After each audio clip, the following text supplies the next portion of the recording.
Alright, so now we're going to show what air coupling is. This is a very common mistake we see people make in locating, and it's when you put your transmitter down and you're not standing far enough away. So as was discussed earlier, transmitters send a signal down into the ground. They also send a signal up into the air. So if you're too close to your transmitter when you're trying to inductively locate, all you do is pick up signal in the air. But there's a way to tell when you are far enough away.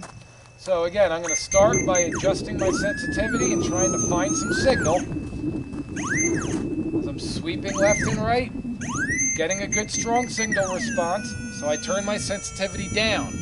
At this point, we point our receiver up into the air. See, my signal's gotten weaker.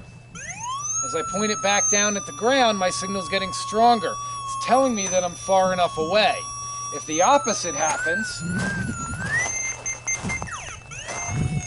if I've got some signal in the ground and a lot more signal in the air, it tells me that I'm too close.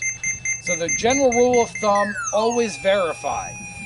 Start with it a distance away, make sure you've got some signal that you can find, angle it up in the air. If it gets too high, back up another 5 or 10 feet, repeat that process. Sweep left and right,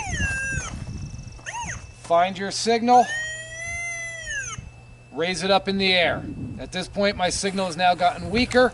I know I'm far enough away, I'm not air coupled, I'm accurately following the path of my signal.